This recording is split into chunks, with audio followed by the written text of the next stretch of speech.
Welcome, brother. You What's know, up? no intro for me. I'm going straight to the work. My guy Lu-El Fantroy, Hmm. you and your brother's podcast popped up on my feed one day, and it was just like I think it. Now I'm gonna guess it was shot on a single camera. Yeah.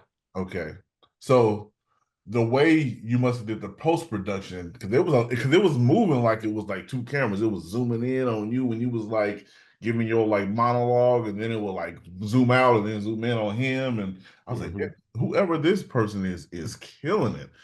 So then I started following y'all and started interacting. Found out that your brother was part of the Mount Hood school over on Oh, Mount Scott, yeah. Mount Scott over in Mount Villa, and I worked there for a short period of time. But yeah, and then it started y'all's vision, y'all's goals, y'all message was just speaking life into things, speaking life into yourself. And I know now that you kind of branched off, what I'm saying, doing your own thing. What I'm saying, that's just what you just want people to be better. You have the hmm better human. What I'm saying, movement. Re-Humanize. You got your own story too, but seeing you doing all this work in storytelling, I was like, man, you need to tell your story. You know what I'm saying? And you do, what I'm saying? Because I know a little bit about just by following like, your shorter reels, but you need like a long time to one piece of content that that captures it all. And I feel like that was just it's a place to be, what I'm saying, hmm was a hip hop social worker podcast. So go hmm ahead and introduce yourself, brother. Man, I appreciate you having me on this. And yeah, no, yeah, you hear my stories in clips and not the full form. And I haven't been doing a good job. I judge myself as me telling my story. I feel like I haven't been doing the best at it. I'm still getting used to it because I'm learning how to tell it versus just coming raw with it. But at the same time, yeah, the podcast you're talking about with the Help Humans podcast, me and my brother, we did 22 episodes, and I think 23 or 24 of them or 20 of them was video, and 2 was audio. And I was gonna do it by myself, but my brother, we always talked about doing stuff together. We both have the same framework and mindset of like, helping humans to get over, challenges in life. Period, because our background, we came from adverse childhood experiences, so we we had the urge to do that. But you still can find those episodes, and those are pretty cool. Those are episodes that was like literally, and we recorded them in 2020, then we released them in 2021, and it was like in the midst of the pandemic, plus it was a lot of social unrest going on, and I was definitely going through a healing process as we was doing the podcast. So that was kind of like a good timing and raw and real. But yeah, I'm just happy to be on this. My name is Lu-El Fantroy. Lately I've been going by Troy because people know my brand Troy Lu, um, and Troy Lu Sports and Troy Lu Speaks. And but yeah, about me, I'm a family man. I'm got 5 boys, 14 all the way to 4. It's wild. I've been married to my wife for over 15 years, known her for 18 years, met when we was 22.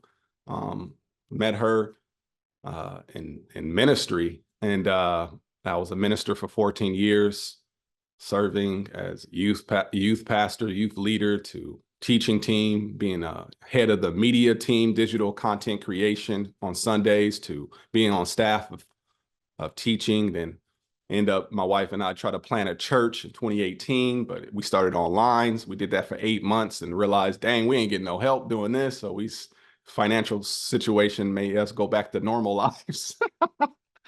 Book that up. And but yeah, that's a little bit about me right now. And right now I have a brand, and I do sports marketing and personal brand development and marketing and content creation, helping people build their personal brands through, I call it brand definition, helping people define themselves so they can bring themselves to the market. And so that's sports marketing. I got into sports recently in 2023. Then I just relaunched, just like how you launching the relaunch. Oh, they ain't got to know this. Hip hop social worker podcast, and it's coming back. Hip hop social worker, just a brand that drew me towards you. I'm glad it's making a comeback because that's what I'm drawn to. I'm drawn to the work of helping humans, work of helping others, the work of bettering my community. And the way I do it is each individual at a time. So, yeah, so I really believe in personal development, growth, and self-healing, self-connection, self-love. Rehumanizing to me is actually reclaiming, redesigning, and redefining your life and restoring your dignity that at one time, and I believe everybody's story, dignity was lost or mistreated or dehumanized. I believe we all must be and need to be in the process of rehumanizing ourselves, restoring and healing ourselves. No matter what home we came out of, if we live in society, we live in this imperfect world, we all should be rehumanized. And so yeah, that's a little bit about me. Yeah, and my story. I don't know if you want to go into that, but yeah. Yeah, let's do it. So you said ministry. You did that for Mhm. 14 years. Now that's kind of an intense thing to do with such a young person, you know what I'm saying? Mhm. At least from my optics, you know what I'm saying? Because if I was doing ministry for 14 years, that'd put me like at 23 or something like that when I first started. And at 23, I was the furthest from the ministry. You know what I'm saying? So I was thinking like, how did you get into that? Yeah. The ministry part, I got into that. I remember at age 21, I was 21 and I didn't do so good in high school. I didn't do well. School didn't come easy to me. I didn't do well because, many reasons, but I'll go into that later. But more at 21, I was lost. At 19 through 20, I was just like in depression, didn't know what to do. I had ambitions to create a brand. I didn't know I was a brand designer. I didn't know I'd be an entrepreneur. I just had all these things inside of me to create something, to do something, to start something, build something that makes some kind of impact. And at the time at 21, that's what I had in my back of my mind, but I was really lost, didn't know what to do, and depressed at the same time. So I had this big vision and ambition that's a little bit of peace in me. Then I had mostly confusion about life, don't know where to go, direction, education wise. I wasn't good in school. I didn't do well in school, and I wasn't looking for further education. And I was kind of just lost. But I went back to the roots, and the roots that I knew was ministry, Christianity, faith, Jesus, church, Bible study. So that's the only thing I knew. And at that time, I was just, I was 21 and I was like, man, it was a lot of stuff I was contemplating, dark thoughts, like, man, just super depressed. I remember my dad was like, he used to check in my room. I lived with my parents and he used to check in. I moved out when I was 19, then moved back to my parents at like 20, 21. And, but he used to check in because I slept all the time. And my dad opened the door, I was like, why are you checking in on me? And all that type of stuff. Then one time I was by the fireplace, came downstairs. I'm saying all these little extra details, information because that's how I am. But anyway, I was standing by the fireplace, getting warm. And I remember my dad, it was hard for him to say this. I can tell he goes, Lu-El, you all right? I go, yeah, I'm cool. What's up? He goes, man, I'm just want to ask you, are you depressed? I was like, depressed? I was like, no, depressed? No, I'm good. I'm not depressed. Because in my mind, in a black home and coming from black culture, like mental health, we don't talk about those issues. It's a stigma in that. And I knew it was hard for even my dad to bring that up. And I credit my dad for asking me that. He didn't come from that home of talking about your feelings and all that type of stuff. His dad was the total opposite. So for him to come and ask that hard question that was awkward for him, I can tell, and ask his son, am I depressed? And I didn't know, but I said, nah, because I thought, like I said, um, that's more issues for like privileged white folks. They deal with depression and they can go to get counseling and they can, when it comes to that. I didn't hear TV shows and talk about it, black TV shows, sitcoms and talk about mental health or anything like that. But he asked me that and I remember that.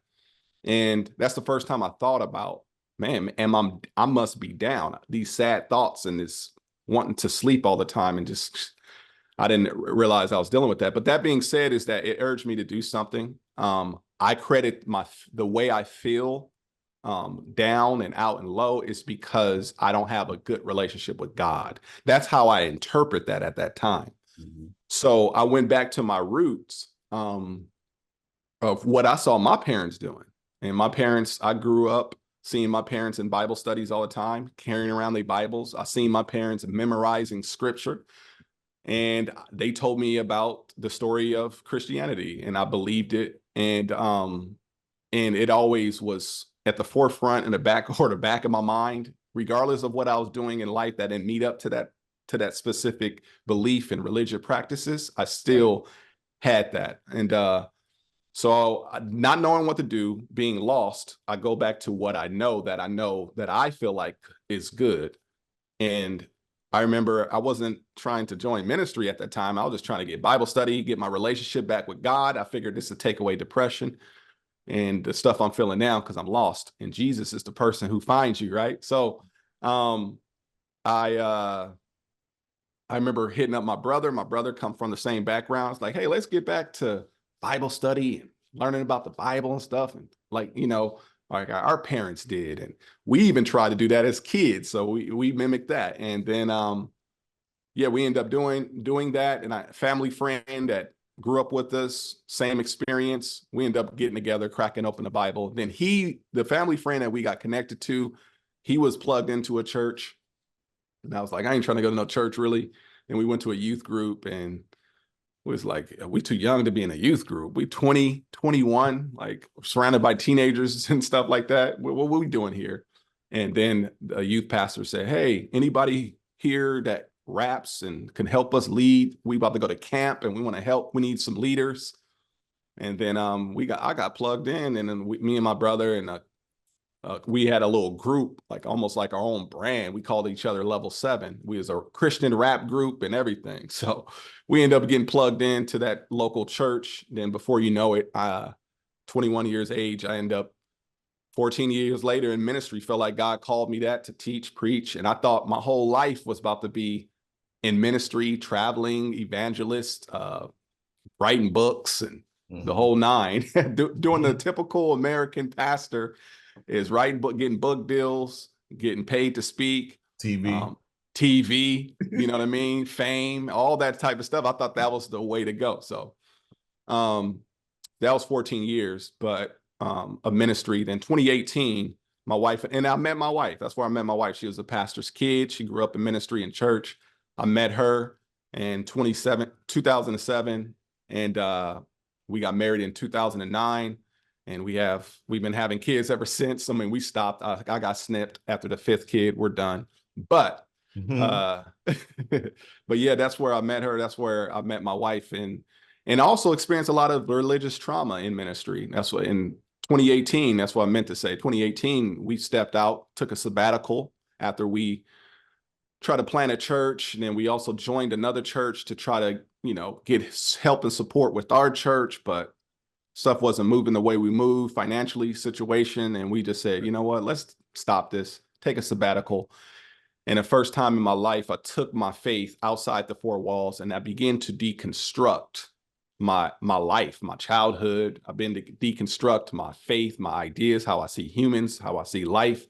And boy, oh boy, that was a journey. And fast forward today, I'm happy that we did that. I'm glad we deconstruct. I'm glad we stepped away to examine what we believe, because all my life I've been told something, whether it be faith about life, but I never got to make the decision myself or question that or to Yeah. see if it fits me. So that was those 14. That's how I got into ministry, and that's how 14 years went by. Okay. Yeah. So you was like in it, you was like, okay, I'm trying to you was looking for direction and direction felt good. I know you Yeah. got that video where you rapping. So I thought you was just playing around. I don't know you was a rapper for real. Okay. So you said like religious trauma, Mm-hmm. like I feel like I hear that a lot, Yeah. but that's a big part of your story. And Yeah. so I like how, what I'm saying, like when you question all that stuff, like it seems like you question more of like the church that you was involved with rather than like blaming the whole religion. Because some people Yeah. like step away from religion completely because they had a bad experience at a church. You know what I'm Mm-hmm. saying? But was that something you have to kind of figure out in your healing? Yeah. Yeah. And then if I want to talk about religious trauma, actually religious trauma, I experienced religious trauma twice, but I didn't know the first one was religious trauma. And what I say twice is the story I just talked about um, when I was older, 21 years old. But I have childhood religious trauma. And shoot, I was raised in Portland, but I was born in Los Angeles. You know what I mean? I was raised in Oregon, I should say, but I was born in Los Angeles, 1984, to my beautiful, wonderful parents. But I wasn't born in a typical situation. I wasn't born in a home or an apartment or even the projects where my mom is from, the Jordan Down projects in South Central LA, Watts. Mm-hmm. I think they tearing those down though. But my dad is from South Central LA, originally born from Mississippi. My parents were teenagers, and before I was born, obviously, I'm the youngest out of five, but my parents was teenagers when they met. My mom was like 16, my dad was 17 going on 18 or 18, and my mom was 16. And my mom got excited. She was chilling. She got excited about this Bible study people are going to. Everybody's getting saved. And yeah, people that during recess or at lunch during high school reading their Bibles all on fire for God. And she was like, "Nah, I'm cool with them. They the Bible thumpers." And before Mm-hmm. you know it, she ended up joining them. And then she got all excited, and my dad liked the way my mom looked, so she's like, "Hey, let me get at this woman." Right. And he got at her. My mom and him was dating, but my mom was sold out for God, so my dad wasn't. But my mom was so beautiful, my dad was like, "Okay, whatever she sold out for, I'm sold out for." All right. Then before you know it, they joined this group, and it was this Christian, it was at the Watts Christian Center. It was a pastor's son, a generation of pastors, and it was the son, charismatic leader who was taking young people and, had big vision for the community, had big vision um, for life. This leader had a vision of mixing sports, religion, and discipline together to get people off the streets, teach them life skills, because this is taking place in the heart of South Central LA during you talking about crack epidemic at the time, and before that it was civil rights Right. movement, the Watts riots. So had good visions to really use faith and religion to help out the community and help out people. But this charismatic leader kind of broke away from his dad's church and started his own movement. And he was taking a lot of young people. Then my parents was part of this. They joined this. My dad joined because my mom was there, and my dad ended up getting on fire. Then before you know it, this group got more exclusive. This leader got more exclusive, start criticizing other leaders. And before you know it, the group became a well-meaning group to a full-blown out cult. Mm. And but before it was recognized as a cult, it was like I said, I was born in 1984. So when I came in the picture 5 kids later, I was the fifth kid. I was born not into a house. I was born into a bakery converted into living conditions. Right. So in when that, so it was communal living church, you know. So it was a communal living, meaning multiple families under one roof, following one vision, one leader. And I was born into that Mm-hmm. in, on Avalon in South Central LA. Right. And yeah, that being said, I was one out of 53 kids up in there. That's a lot. And when you're in a cult, usually the parents are busy doing the mission, right? Right.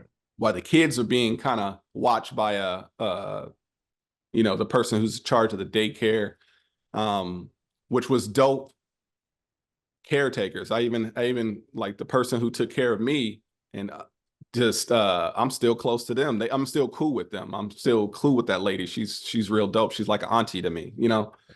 But that being said, is that so that's the relationship dynamic, and it was communal living, and communal living was all in common living, meaning everybody is almost socialistic in a way of sharing the same stuff. Nobody get better clothes than this person, and nobody kids get celebrated, have a birthday celebrated, and that person didn't get to celebrate. So it was not normal. household. Right, right. And in this building, eventually a fire department came and said, hey, this is not a spec. This is not meeting up to code for living conditions for children, right? But this cult and this group was making huge impact in the community in LA, had governors come and visit, had celebrities come and visit. Right. Even OJ Simpson came to visit. Oh, damn. That's a whole different story right there. But that's a whole time when OJ Simpson was the juice and Yeah, yeah, yeah. he was loved He's by good. America at the time. Right. So that being said, is that to be honest with you, the culture of this community was uh, when it comes to the children dynamic, because kids are seen but not to be heard, you know. Mm. So that's just the facts. But one time, a fire marshal obviously said, "Hey, this is not up to code. Living conditions is not right.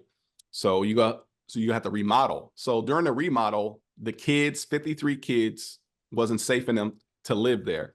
But this cult was bringing in a lot of money, and it was making an impact in the community, like I said, to the point where it had money and had connections to land in Portland. You know, so they bought land in Portland, Sandy, Oregon, out of all the places. Sandy, Oregon. We had land there, and it was like a farm, Clackamas and Sandy. It was a couple properties that this group owned. And for the summer of I think it was the summer of 1988, 53 kids, including me. At the time, I was almost going on 5, about to be 5 years old. But I was those kids with the perception, very observant and very kind of, for a young kid, I was very aware, I should say. I remember stuff. I was very aware and observant for a young kid. That being said, yeah, 53 kids. We all go on buses from LA to Oregon and to Sandy, Oregon, a place we never been. And we stay in this home, only like a 3-bedroom home with 50-something kids. And the lady who was in charge of us at the time, those 3 ladies who was in charge of us at this time, wasn't our parents. Our parents stayed to work on the building, Right. to get it up to code, because everything the group did, they did it as a group, you know. But the kids, we watched by a lady who was in charge at the time, and this lady who was in charge at this time was mentally unstable.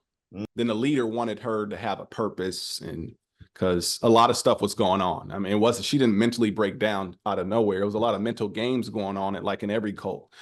She was mentally unstable, and so when she took charge of us and drove us to Sandy, everything changed. It was a lot of abuse that took place, physical abuse.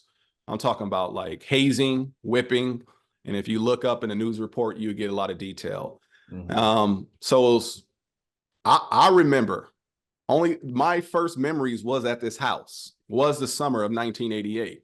Right. And I remember screams, kids getting whipped. I mean, I'm talking about, like, I seen scars, like slave scars on these backs of a 13-year-old, 12-year-old, 14-year-old, whatever. And just straight up, you can see like scars on them.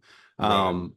People getting abused, discipline taken to the next level. And she was literally deranged and just went off. Every day I hear screamings and people getting whipped and stuff like that. All that to say is that one night it got out of hand, where one of the kids was being resistant and not trying to listen. And then they try to discipline her as much as they can. She just wouldn't listen. They end up going too far. Had, some reinforcements, I should say.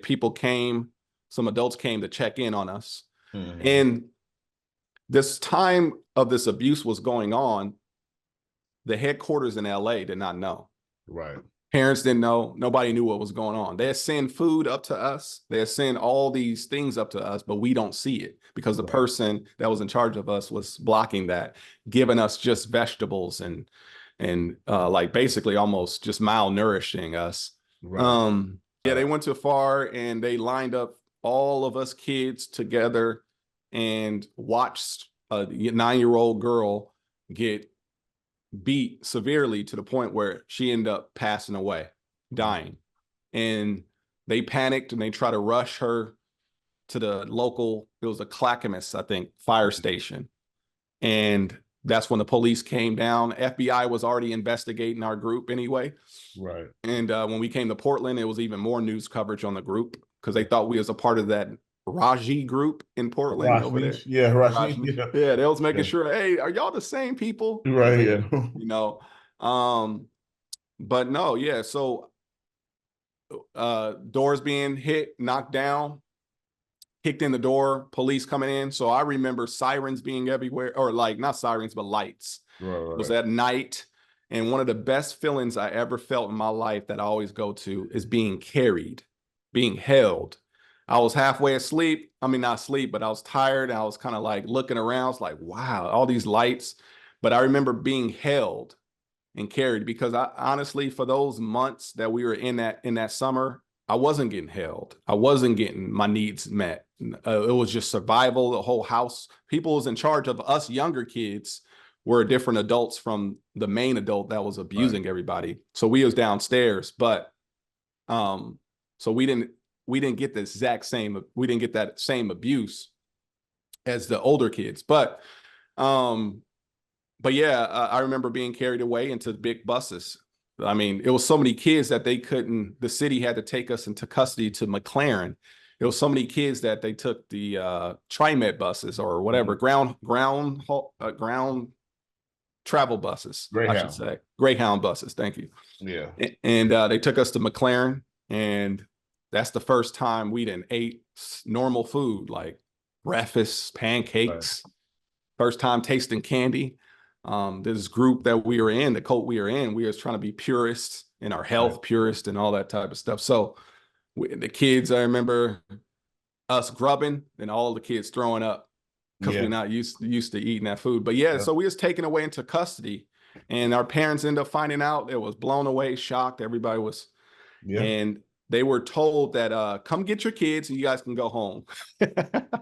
So my parents and them was like, cool, we go pack up for a night, one night, stay and bring our kids home, and we're good. So my parents came from LA to Oregon, not knowing that now Oregon has your kids in custody and you are no longer fit to being parents because you put your Mhm. kids in an environment that is very unhealthy. So you got to, if you want your kids back, you got to denounce the group because this group is a danger towards kids and its leader is as well. So Right. my parents, now in their early 30s, are now trying to now claim their kids, but also maintain the group Right. at the same time. So they could have got us out of foster care sooner, but it took 2.5 years for that to happen. Right. And so that was my religious trauma. So I grew up hearing parents scripture memorization.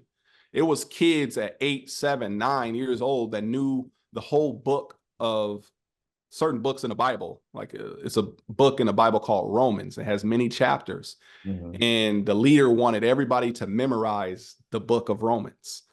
And my older brother was one of the youngest kids to do it at 7. That's Mhm. crazy. That Right. takes a lot of, that takes devotion. Parents, I was at an early age seeing little binder rings with the book of Romans laminated, uh, pages laminated for parents and kids and everybody to memorize. So I grew up around religion, extreme religion, religion's belief. Right. So that's the religious trauma I experienced at the time. I thought that was normal life. And so Yeah. so yeah, combine that with then fast forward, go through normal life. Then 21 years age, I get back in ministry. I go back to the roots because I saw my parents in Bible study. I saw my parents in doing their thing. But yeah, 2 years in foster care. Mhm. Yeah. You know, you're not the first person I met that's been in a religious cult. One of my one of my OGs, his parents were Sunnis. Oh wow. So Oh yeah. yeah, Sunil. Yeah, Or yeah. So you know, Sunil, yeah. So I met him and I yeah. said, I asked him about his name. I know. I asked him about his name. I said, that's a unique name. He goes, yeah, I was in, he just straight up told me, yeah, Yeah, he'll tell you. I was in a weird cult, man. We all got the dude's name. And I was like, oh, that's part of my name. My Yeah. name is actually linked to the cult leader's name. Most people don't know that, but anyway. So all right, well shit, but so now fast forward. I remember because like I said, you was the first video I saw, Yeah. you your brother. Then you posted a video. So like I was thinking, because I was getting into stuff, like everybody's just getting into it, right? But you actually had a vlog from like 2013, saying that you had posted a while ago. So like, Hmm. what was those vlogs about? Those blogs is about me. I was in ministry, so everything was about Jesus. So I yeah, I went through don't know. my I don't know why that's funny, but that's but that. no, because it's funny because it's like those sold out people, the Right, sold right, out people right. about anything, so that's hilarious. No, yeah, those vlogs is about man, I've been creating video for a long time, vlogging, all the stuff. I got it to stuff, but those videos was basically 2013. 2013, what's so crazy about those years in ministry, it was those years I was waking up to my trauma that I just explained, my childhood trauma. Because to be honest with you, when I met my wife and I told her I spent years in foster care because we was in this religious group and it got out of hand. So we in foster care, then I got back together with my family, and that was that. That's how I explained that whole situation. Even though I'm explaining it now, I'm saving a lot of details on purpose, Mhm. but I explained away. I didn't understand the heaviness of that of that trauma until I read a book by DJ OG1, Portland's Trailblazer. And most people don't know it, but he was in that group with me. He was one of the older adults in there. And the reason why he's in Portland now was because of the situation, why I'm in Oregon now, because Right. we migrated from LA to Oregon. So he wrote a book and about his situation. And I read that book because I wanted to know his perspective and his details. Because to be honest with you, my parents told me stuff, but they didn't tell me everything. You feel me? And when I read that book, it's hard. I have ADHD, so it's hard for me to read books Right, right. unless I'm highly interested. I got to be highly interested for my dopamine to kick in. So this book I read cover to cover in one night, and that's amazing for me. And the book is about this thick, and it talked about his life because I know his life to that extent, and it talked about the group and the things that my parents didn't tell me that was going on in the group, the docs that connected that I was always questioning in that group. So I didn't understand the trauma I was carrying. I didn't understand the heaviness.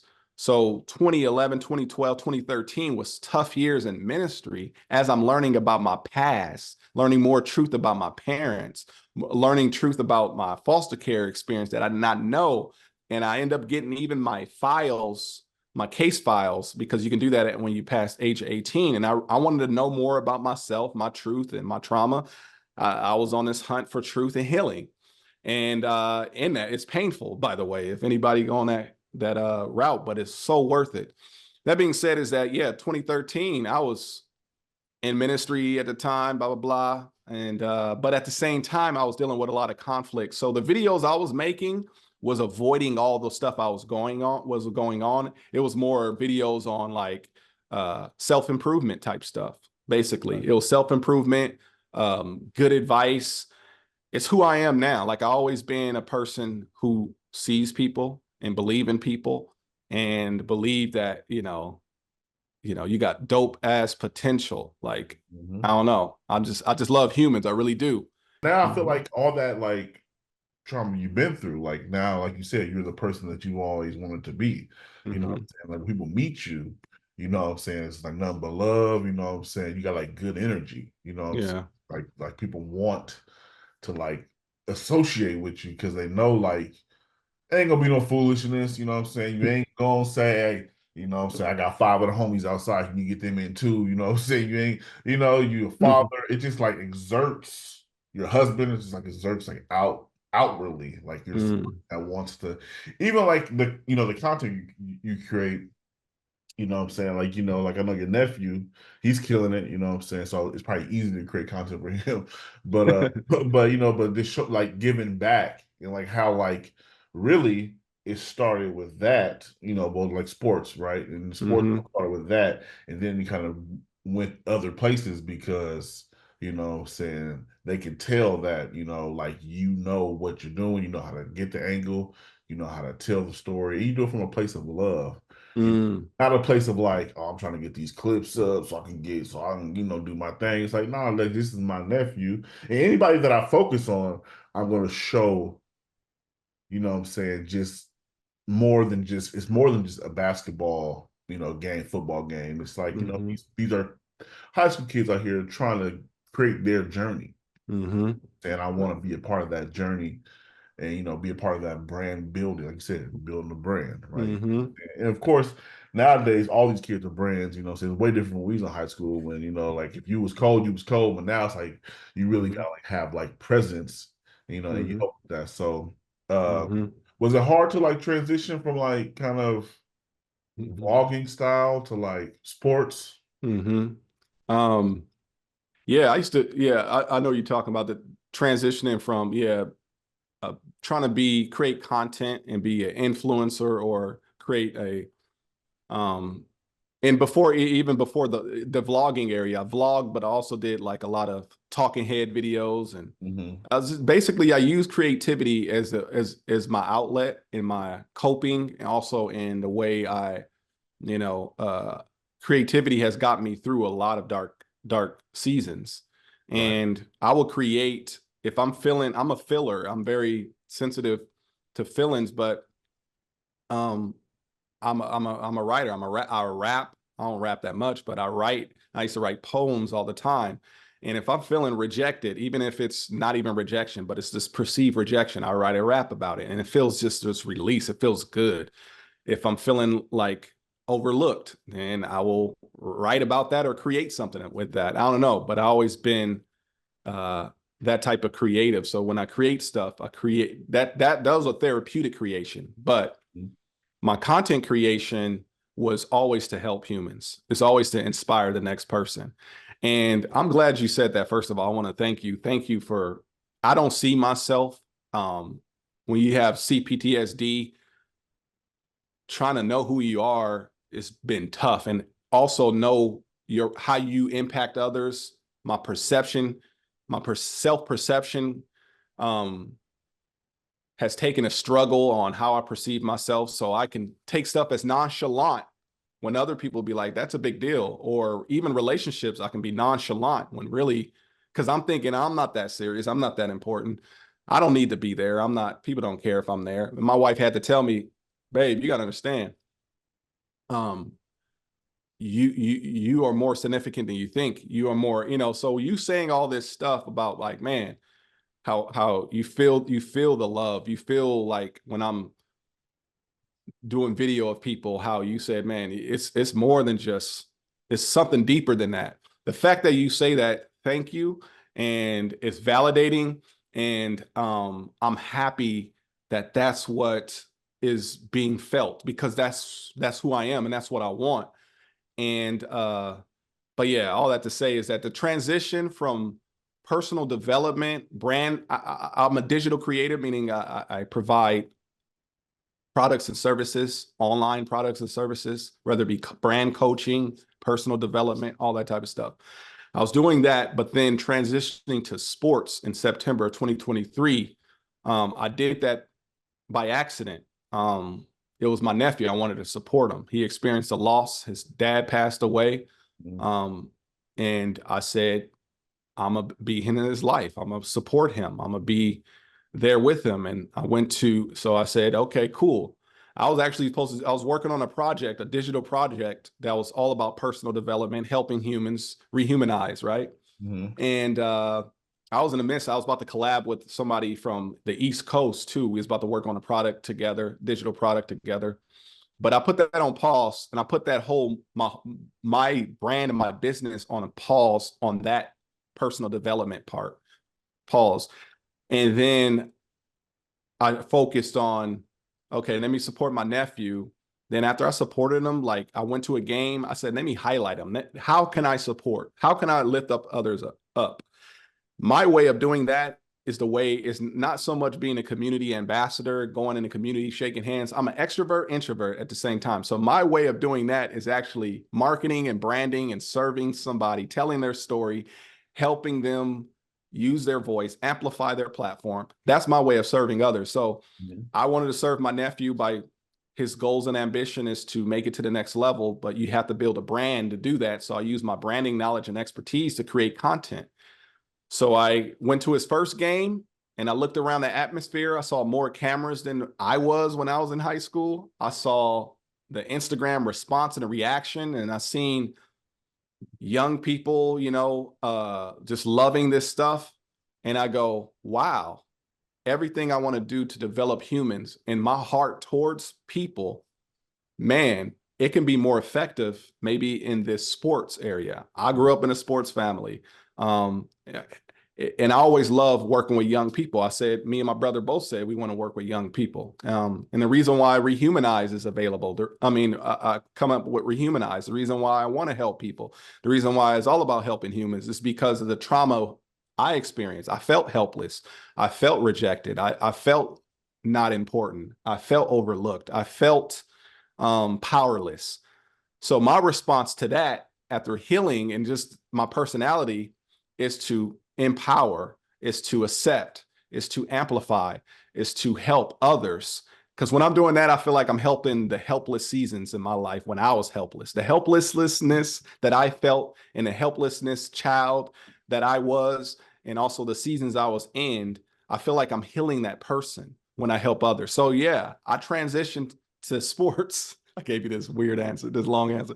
So I transitioned to sports It's with all the good, same brother. It's with all the good. I love it. I love it.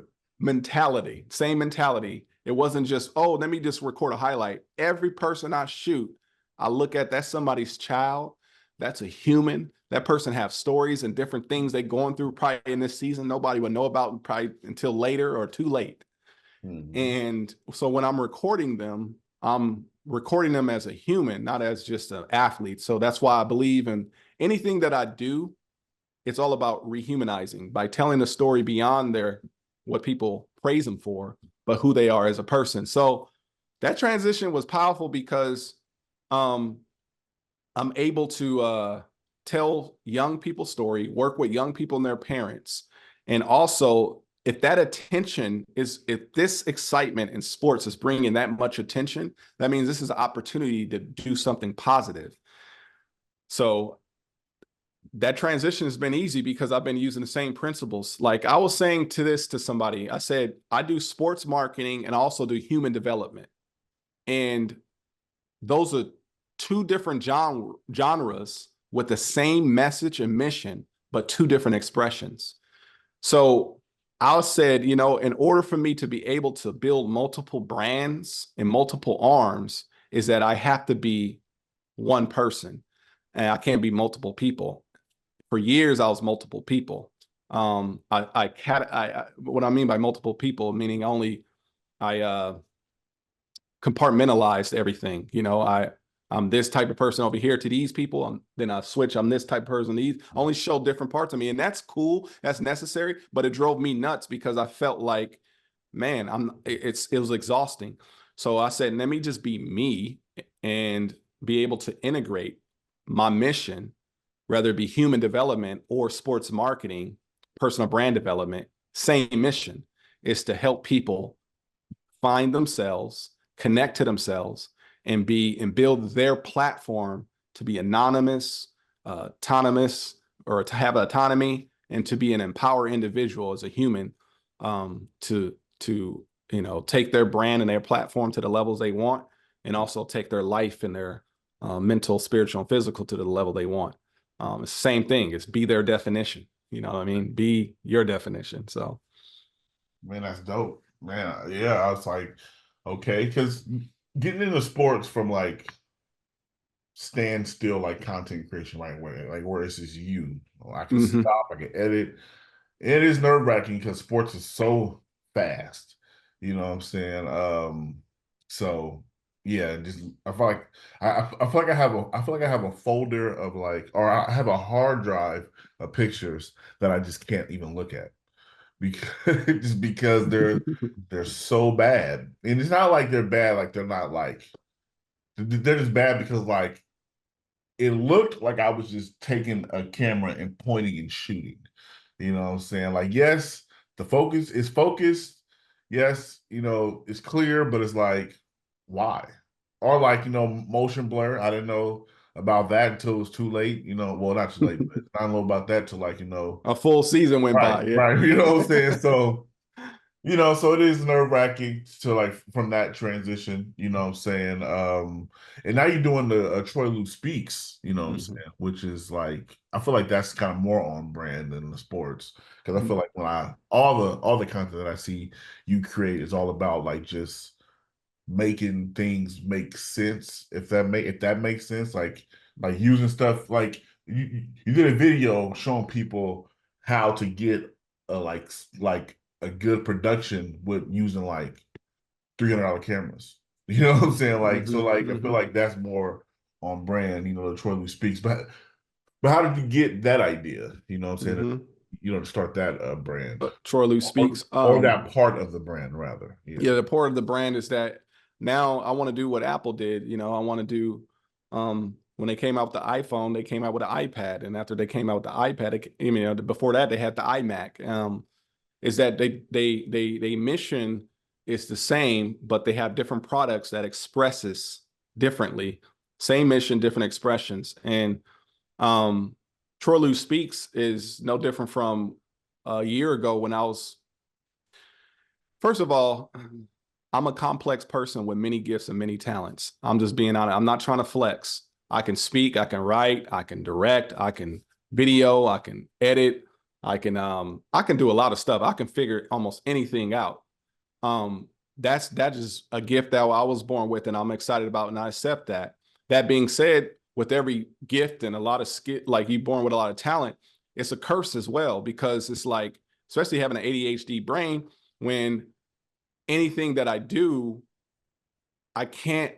I, anything that I do, and I'm interested, they call it hyperfixation, hyperfocus. It's so much dopamine that's being spent doing that. I can't control that. Like, so if I'm speaking, it's hard not to go all in and not just do both. And I get bored or something. I'm learning how to manage my dopamine. I'm learning how to manage my energy. Um, I wanted a different expression of all the expressions I got. I want to speak. I don't want to just, I told people from the beginning when it comes to sports and the Troy Lu brand is that I am not just a videographer. I'm not just a creative. I wanted to make sure. And I believe I wasn't saying that a knock to any other videographers or any other just creatives. I was saying that I was actually hopefully inspire them to say, hey, you more than just a videographer. You have a story and you are a person. And also believe in a shift of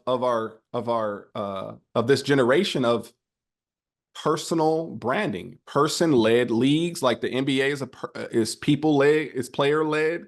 The NFL is the last to be that, but it's player-led. Odell Beckham was the first player to be like people were more loyal to him than a team. So Right. wherever team he on, they follow him. When I saw that, I saw the landscape changed. So when it comes to yeah, personal brand, I forgot what I brought that up. So yeah, I'm seeing the society, I'm seeing the climate change to yeah, being personal with your brand is showing your personality in different aspects about you, not just one thing. So I believe that the creators and videographers can show more about themselves, like being personal with their brand, like show me your day in life, show me behind the scenes. Um, so I already established like, yeah, I'm more than a videographer, and plus I have a unique story. I spent years in ministry. I used to speak. I used to have to prepare sermons. I did all these things. So it's hard for me to hold that back and say I'm just a videographer. I get bored real fast because I got a mission. I got passion to express myself and help out humans in different ways. So I want to keep it on brand instead of being a different brand and confuse people like I did in the past. So what I did is that Troy Lu Sports, I'm going by Troy Lu because I have my Troy Lu banner hanging up. I was about to point to that. But I'm going by Troy Lu because that's my parents' name. Lula is my mom. Troy is my dad. My last name is Fantroy. People used to call my dad Troy.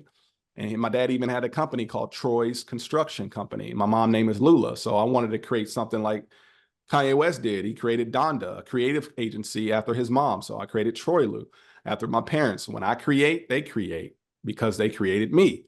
So I wanted to keep Troy Lu like Apple wanted to keep the I the I name. So Troy Lu Speaks came out because I said this is going to be my platform to speak to youth, to speak to teams, to speak to individuals.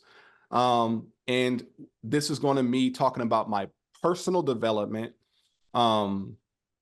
And this is going to be where I talk about my personal development, what I talk about healing, what I talk about my story of as a trauma survivor, a religious trauma survivor, childhood trauma survivor, however you want to name it.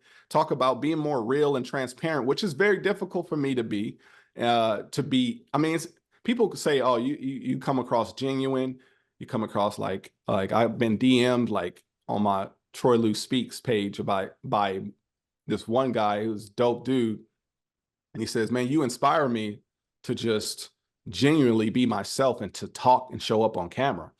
I go, dang, thank you. Because it's when I post certain vulnerable things, the feeling I feel of regret and shame and weirdness and like exposed is so tough and heavy. Right. And I done deleted some stuff. I done went live one time and just cut it off mid live because I felt cringy. Like, all that to say is that it inspires me to do that and to get inspiration and words of encouragement because it's not easy. So I wanted to create that platform to help out people that went through trauma, help out people that have trouble, even if you're successful, even if you're a professional, even if you got degrees, but you still never really self-connected, self-decepted, or self-loved. I want to do that. I want to help you through that because I had to go through that. So I want to be a paid speaker. I want to be paid for my passion, make a difference with my vision, and build a legacy that lasts. And Troy Lu Speaks is one of those, as a former minister who preached one message and one narrow message. Now I can speak multiple messages that really uplift the human. And it goes back to my main mission, more than sports, more than marketing, is to help humans rehumanize, Right. period. That's where I get the most fulfilled. So that's what Troy Lu Speaks is about. I also got Troy Lu Studios, but I'm doing too much with that. So I got Troy Lu Speaks, Troy Lu Sports, Troy Lu Studios. Studios is basically teaching people how to create content, teaching people how to edit video, teaching people how to do all the stuff I know how to do is teaching people. Now it's been hard to create those videos because I'm so busy in other areas. So it's hard for to create those videos. I'll be wanting to too so bad, but yeah. No, I seen a few. I know there's a few that you had where you was like breaking down, like this is how I did this. So Yeah. just like the one I was talking about with the camera. I mean, Mm-hmm. it was like, all right, I did this, set the iPhone up, and it was like, so like, yeah, yeah. But Mm-hmm. it all takes time. You know what I'm saying? Yeah. Yeah, it all takes time. Mm-hmm. Oh, pretty quick, man. I feel like burnout is. I feel like I get burnt out, man. Every like fifth project, I'm like, man. But yeah, I feel that. So few more questions and we can, I can let you go. You know what I'm saying? You over here giving us the good word. This is Uh, fun. how'd you come up with the live idea? You know what I'm saying? Like, I Mm-hmm. feel like when you start doing the lives, like I know, like now this is me being an observer. Yeah. I know how it is when especially like I want to say like that season two, because I have 4 seasons of Hip Hop Social Worker Mm-hmm. officially. Then I stopped doing seasons. But season two, I feel like season two is when like I was like cranking them out. Man, the boom, boom, boom, getting good reception. That was like a good, like, okay, like reassurance. And I feel like you was having that moment with the photography lives because you got the people you started talking to became like more notarized. It was more frequent, and it seemed like when I tapped in, I just felt like you was just like in your element. So like how did you come up with that idea to Mm-hmm. reach out to people and do that? Yeah. See, yeah, I'm glad you asked that question because like yeah, going because it's hard to let me explain. I did that because to me it was the easiest way to start to make all right. I come into an industry that I have when somebody asked me when I came into the sports industry, and what you're talking about is my podcast called Sports Brand Lifestyle. Mhm. And I film those live on Instagram. And uh, I in the sports industry, I know no one. I only know my nephew who went to Central Catholic, who goes to Central Catholic, and I was only there for him and to record just him until I started making connections and stuff like that and being part of the community. But my best way of cracking in through the door of any industry is to make hopefully healthy connections with others and the strength and the capacity that I know how. And that's why I believe everybody, when I coach people on building their brand, a personal brand, I always say, I go define, discover, and drive. Those are three frameworks I use, or one framework I use called 3Ds. Define, discover. All right, so you define who you want to be, how you want to show up in this world, and how you want to perceive. Don't wait, be that now. If you want to be this, be that now. So that's embodiment. That's be your definition. Then discover part is self-exploration. Discover what your capacity. So define who you are, discover your capacity so you can drive in your destiny. And the discover part is huge because what capacity, what ability you can sustain over a period of time that comes easy for you, but hard for others. You see what I'm saying? So it's a capacity issue, or you might just have more experience in that. So you have a bigger capacity. So, but I just knew my capacity, and my capacity is to create and establish brands or a show or build something. I can build a brand tomorrow that has a mission statement, a logo, and the why behind it. That just came easy for me. That comes easy for me. It might not make sense. It might be some weird, but I created, right? Mhm. Um, that being said, though, is I said my capacity, my ability is that, and also my church ministry experience is that I know how to draw people and connect people. I know how to create events and movements. I know how to create a mission and a cause and share that passion and convey people to the point where they can hop on. I've been good at that because people say you should sell everything, but I'm not a salesman. I'm not salesy. Anything that I'm passionate about becomes persuasive, right? I could be talking about freaking fruit or an iPhone or technology, anything that I'm passionate about. It's almost like I'm trying to convince people. I'm not trying to convince you, but so I'm good at connecting with people. I just realized that like months ago. I was like, dang, I'm good at connecting and bringing people together, as introverted as I am. But this is a long answer to how I come up with this. So I knew my capacity. So I said, I'm not in this industry. Nobody knows me.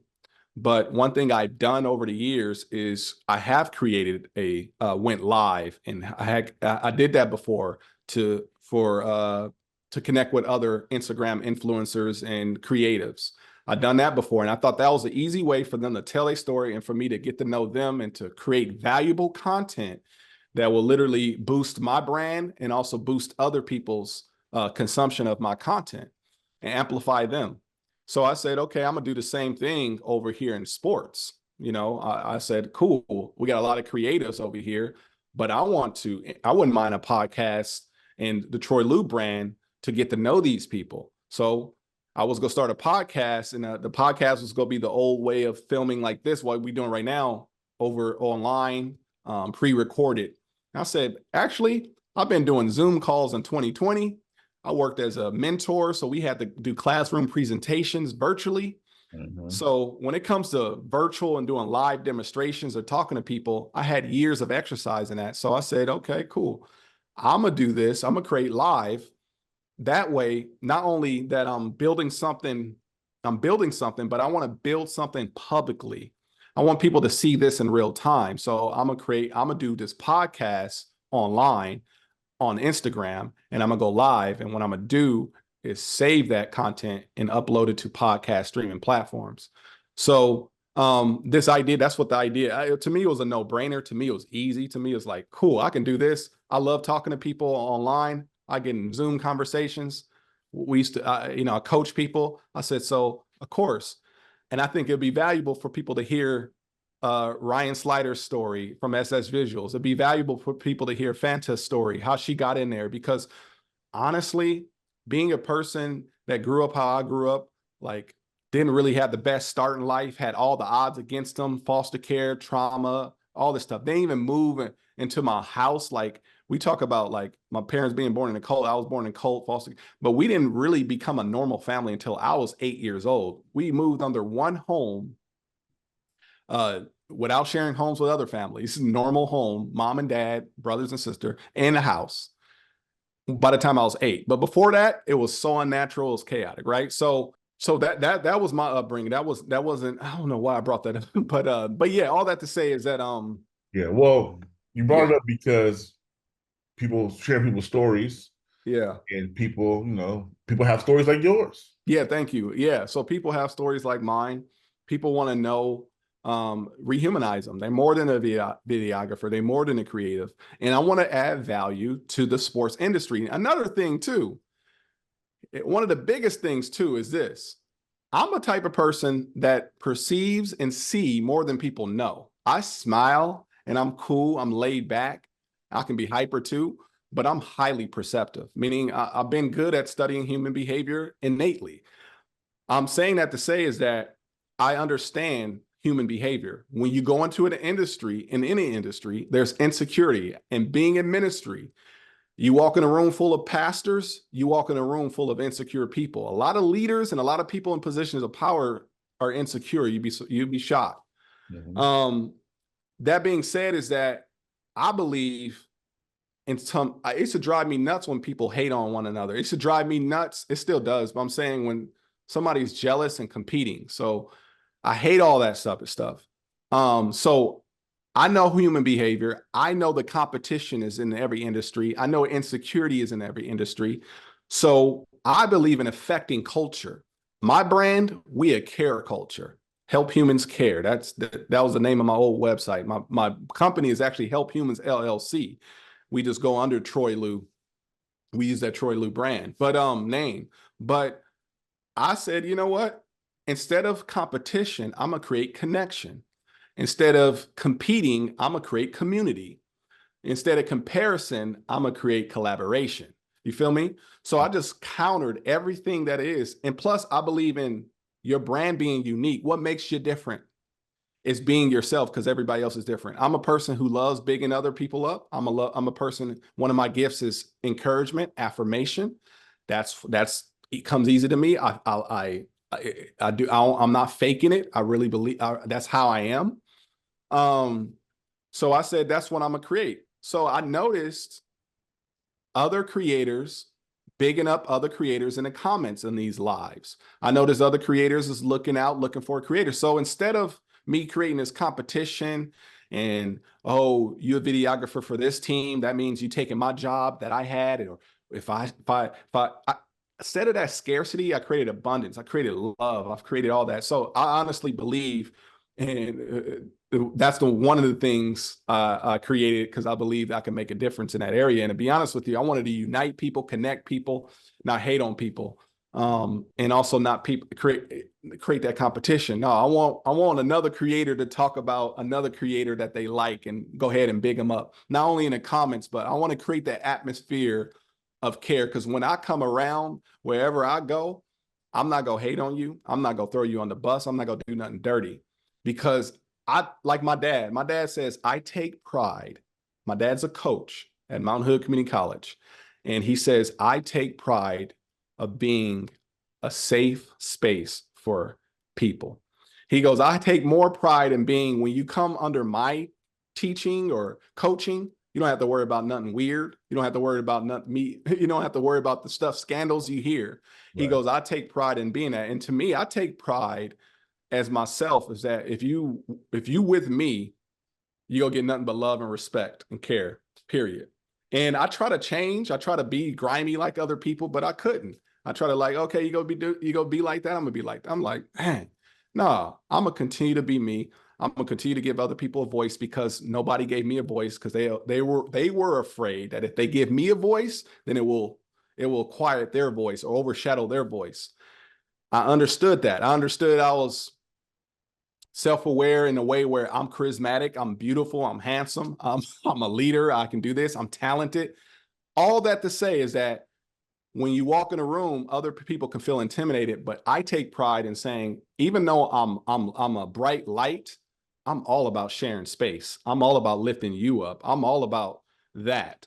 I know my gifts, I know my bag, but you know what I mean? I'm secure in that. So if I'm secure in that, that's why everybody should heal, because if they heal themselves, they'll be able to help other people better. Like, I'm cool. I can put out dope work. I'm cool to lift up somebody better than me. I'm cool to lift up somebody less than me. I'm cool to lift up somebody just as good as me. It actually, that's who I want to be. I want to be a person, a safe person that, yeah, I can trust this brand. I can know this brand. I can like this brand. So anything I come out with or do, people feel safe enough to be a part of. So that's my way of going live and connecting the community and getting to know Right. people, and to also spread the name of Troy Lu. And that's how I believe it spread fast. Man, goals for Troy Lu's brand. Mm-hmm. And besides like all the obvious, you know what I'm saying? Yeah. Like how do you know you can sit down, take a deep breath and say, all right, I did that for like a day? Because I know goals come and go. Yeah. Yeah. Yeah. My goal for the Troy Lu brand in general, or I got same goals, but like different, because I do want to get um I have something to say. I have a message, and I believe it can impact people. So my goal is to get paid for my message, to speak, to empower others, right? And that being not a frequent, because I don't want to be traveling everywhere, but I'm talking about just, yeah, I don't want to be traveling everywhere. I don't want that type of speaking lifestyle. Right. But my goals, to me, goal number one is to lock down some content creation contracts. Yes. You feel me? So I don't have to worry. Like, for me to relax, look, as a creative and a visionary, the only thing that gets in the way of a creative and a visionary is worrying about money. So um, my goal is to make sure uh, the money is secure so I can continue to build the vision. When I can take a deep breath and go, ah, is when the contracts are there. I know the money is consistent coming in, and then I can just go ahead and have free enough time to continue to build uh, what I'm trying to build. But yeah, that's the goal, is to lock down contracts. That's the financial goal. But um, You need that. you need that. That's huge. But yeah, my goal is for me to be a trusted brand that people say, you know what, we have to have Troy Lu here, or we need the sports brand lifestyle show here to interview people. And yeah, that's one of my goals, is my name being uh, uh, trusted enough to, I have to say no to my emails for opportunities. For sure. I want to go back to real quick about the pod. You was talking about like cranking them. You go through seasons where you cranking them out. You said seasons one, you was cranking them out. Season Yeah. two, season two, you was cranking them out. Felt like the vibe. The vibe, yeah, season one. Um, Season one for me, I got seasons two on this sports brand lifestyle. Season one was the vibe, because I was having three, sometimes a week, loading up on people. And it was creating more of a buzz, but I didn't plan to constantly, consistently do like multiple. I was trying to get as much as I can, because to me, if I have to wait a week, another week to hear, it's so many creative stories I want to cover. I don't feel like waiting once a week. Before you know it, it'd take months just to hear multiple creative. So I said, let me try to go live 30 minutes, multiple nights a day. Like, you know, the bag is secure. I have time Right. to go live. You feel me? So, um, uh, but season two, I learned, okay, I'm gonna take my time now. I don't need to go every week. I'm gonna take my time. And I also, I want to talk about how the podcast is for dry seasons. It's all about having something consistent there. And the show is always consistent. A show you can always lean on. Now, I build other content around that. Anything I build outside of the sports brand lifestyle show is extra. That's how I look at it. But what's consistent, relevant, present, and making my brand awareness known is keeping this podcast public, keeping this podcast alive. So if I slack on going to an event of filming other people or showing my work, paid work of filming sports content stuff, if I lack that, um, my brand is not losing its relevance because I have a consistent show I can rely on that is adding value. So season 2, I kind of slowed down um, because now I'm being more, it's got to be sustainable. That's all. I'm doing it now. I'm doing it cool. I established enough 25 episodes and cool. I can slow down now, pick and choose who I want to come Right. and what's the next phase and what type of guest I want. And that being said, and plus I don't want to get burnt out because even going live, this is easy. I still can get burnt out. So, Anytime you got to stop and turn your attention to some shit, you can get burnt out. You know period. what I'm saying? Like anytime I gotta stop what I'm doing and focus for whatever set amount of time can burn. Yep. So yeah, even though it's like I was podcasting at my house, Mm-hmm. all I had to do was, it wasn't nothing, but you do it enough, like man, yeah, you know what I can be doing with this hour of my, you know what I'm saying? Yeah. Yeah. So yeah, anything you got to stop and focus on can burn you out. Mm-hmm. That's my Unless tidbit for the day. shoot, no, that's real. Unless it helps though when you making if you making money from it, like. Yeah, but even after a while though, the money's like, But even that, yeah, yeah, even that, it's like, oh, this is not because man, when it's not fun, it hurts. You feel me? You gotta, right. fake smiling it don't feel good. You feel me? So, I just came to a realization because you mentioned contracts, and I've been fortunate enough to have one contract person pay me for creative work, but I mhm, do feel like when money gets involved,